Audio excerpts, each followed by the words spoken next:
I'm sitting in my cramped Chicago apartment, my hands trembling as I type this. I don't know how to begin, but I need to get this out. Reddit, you're my lifeline. My name's Emma, 29, a lawyer who's been drowning in work for years. This story is about me and my three best friends from college, Lily, Sarah, and Mia.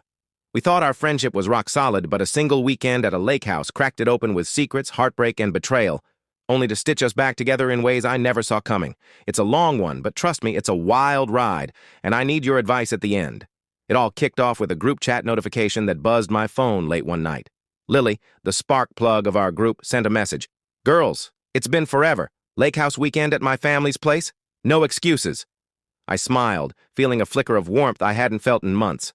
Lily's a graphic designer, always the one to light up a room with her energy.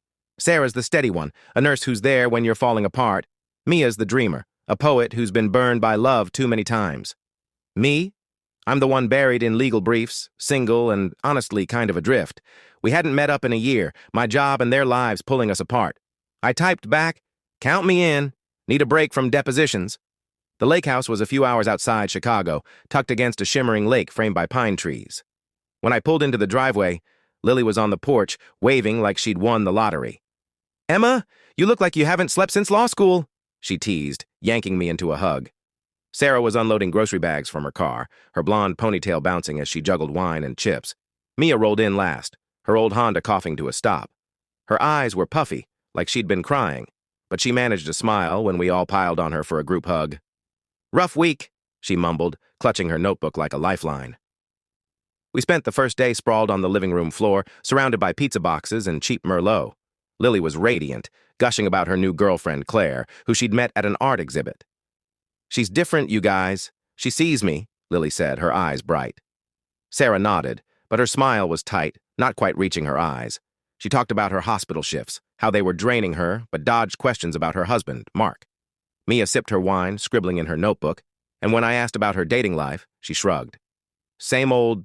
"Here," she said. "He wants to talk." Lily raised an eyebrow. "Here? Now?" Sarah nodded, looking like she might collapse. "I told him I needed space, but he insisted." Mark showed up an hour later, his SUV skidding into the driveway.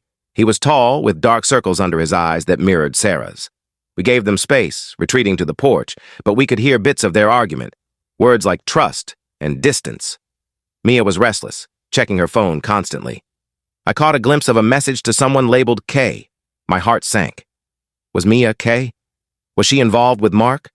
I wanted to confront her, but Lily pulled me aside. "Let Sarah handle it. Don't assume the worst." That evening, Mark left and Sarah collapsed on the couch, sobbing. "He says there's no one else, but he's been so cold. I don't know if I can believe him." I glanced at Mia, who was staring at her hands. I couldn't hold back. "Mia, who's K on your phone?" The room went quiet. Mia's face crumpled and she started crying. "It's not what you think," she said. "K is Kayla, my ex. I've been texting her trying to understand why I keep picking people who break me. I'm not involved with Mark." She looked at Sarah, her voice breaking. "I swear, Sarah, I'd never hurt you." Sarah's shoulders relaxed, but she was still shaken. "Then why didn't you tell us?" Mia wiped her tears. "Because I'm a wreck. Kayla destroyed me last year and I didn't want you to see me like this. Pathetic, stuck on someone who doesn't care." Lily knelt beside her, pulling her into a hug. "You're not pathetic, Mia. You're human." I felt a lump in my throat. I'd been so wrapped up in my own chaos I hadn't seen Mia struggling. The next day we went kayaking to clear the air. Lily and I shared a kayak, laughing as we nearly flipped over. Sarah and Mia paddled together, talking quietly, mending their trust. But when we got back to the Lakehouse, another blow hit. Lily's phone buzzed with a text from Claire. "We need to talk when you're back." "I can't keep doing this." Lily's face fell. She tried to play it off, but I saw the panic in her eyes.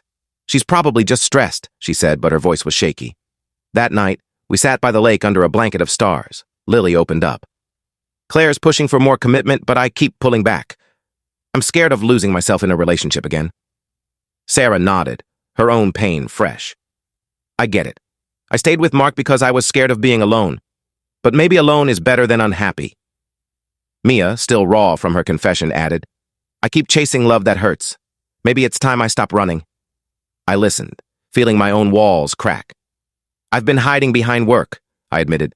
"I'm scared if I stop, I'll realize how empty my life is."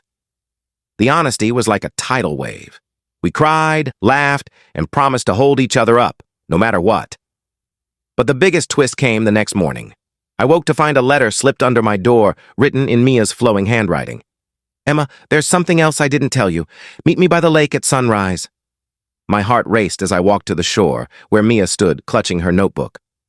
"I wrote a poem about you," she said, her voice trembling. "It's about how you're always there for us, but we've let you down. I've been jealous of your strength, Emma, and I was too ashamed to admit it. I was floored. Me, strong. I felt like a fraud, always faking it. But Mia's words showed me how she saw me. We hugged, tears streaming, and I realized our friendship wasn't just memories. It was about carrying each other's broken pieces. The weekend ended, but the story didn't. Lily talked to Claire, who admitted she felt neglected. They agreed to slow down, focusing on communication. Sarah gave Mark an ultimatum: therapy or divorce. He chose therapy, and they're taking it day by day. Mia shared her poem online, and it blew up on X, giving her a small following and a spark of confidence. Me? I cut my work hours, started therapy, and even went on a date. Nothing serious, but a start. Our group chat's alive again, buzzing with memes, support, and plans for another trip. We're not perfect, but we're real. Reddit, I'm still reeling. Was I too quick to suspect Mia? Should I push Sarah to leave Mark if therapy doesn't work?